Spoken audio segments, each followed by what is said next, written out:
আপোনাৰ wrist fracture হৈছিলে মানে আপোনাৰ হাতৰ এইটো গাঁঠি ভাঙিছিলে বা এই গাঁঠিটোৰ কাষত থকা হাড়বিলাকৰ ফ্ৰেকচাৰ হৈছিলে মানে ভাঙিছিলে আৰু আপোনাৰ যেতিয়া হাত ভাঙিছিলে ডক্টৰে আপোনাৰ হাতৰ এইখিনিৰ পৰা এইখিনিলৈ ভালকৈ প্লাষ্টাৰ কৰি থৈ দিছিল আৰু এনেকৈ বহুত দিন প্লাষ্টাৰ হৈ থকাৰ পিছত যেতিয়া সেই প্লাষ্টাৰটো কাটিলে আপোনাৰ হাতখন আপুনি ভালকৈ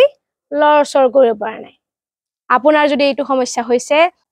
আজি মই আপোনাৰ এই ভালকৈ হাত লৰচৰ কৰিব নোৱাৰা হোৱা সমস্যাটো দূৰ কৰিব পৰা কেইটামান বহুত বেছি সহজ আৰু ইফেক্টিভ ঘৰতে থাকি কৰিব পৰা এক্সাৰসাইজ শিকাম এক্সাৰসাইজটো কৰাৰ বাবে আপুনি আপোনাৰ হাতখন টেবুলত এনেকৈ থৈ ল'ব আৰু আপোনাৰ হাতৰ এইখিনিৰ পৰা টেবুলৰ বাহিৰত ৰাখিব তাৰ পিছত আপুনি লাহে লাহে হাতখন এনেকৈ মুভমেন্ট কৰিব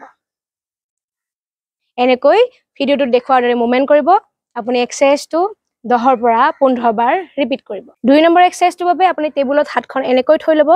থৈ লৈ আপুনি হাতখন এনেকৈ ওপৰৰ পৰা তললৈ মুভমেন্ট কৰিব এক্সাৰসাইজটো এই ভিডিওত দেখুৱাৰ দৰে কৰিব আৰু এই এক্সাৰসাইজটো আপুনি 10 পৰা 15 বাৰলৈ ৰিপিট কৰিব 3 নম্বৰ এক্সাৰসাইজটোৰ বাবে আপুনি আপোনাৰ হাতখন এনেকৈ টেবুলত থব আপুনি এটা কথা মনত ৰাখিব যাতে আপোনাৰ হাতৰ এইখিনি অংশ টেবুলৰ বাহিৰত থাকে হাতখন এনেকৈ টেবুলত থৈ হাতখন মুঠি মাৰি আপুনি ৰাউন্ড কৈ ঘূৰাব আপুনি যদি হাতখন ভালকৈ মুঠি মাৰিব নোৱাৰে প্লিজ আপুনি মুঠি মাৰিব চেষ্টা কৰাৰ দৰে হাতখন এনেকৈ লাহে লাহে ঘূৰাব চেষ্টা কৰিব ভিডিওটোত দেখুৱাৰ দৰে আপুনি এনেকৈ এক্সাৰসাইজটো কৰিব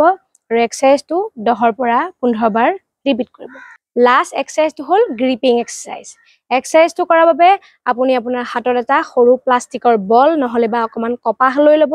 তাৰ পিছত আপুনি আপোনাৰ হাতেৰে সেই কপাহখিনি এনেকৈ হেঁচিব চেষ্টা কৰিব ভিডিওটোত দেখুৱাৰ দৰে আপুনি এক্সাৰসাইজটো 10 পৰা 15 বাৰ ৰিপিট কৰিব আপুনি যেতিয়া এইকেইটা এক্সাৰসাইজ ৰেগুলাৰলি কৰি যায় আপোনাৰ হাত লৰচৰ কৰিব নোৱাৰা সমস্যাবিলাক লাহে লাহে নাইকিয়া হোৱা দেখা দিব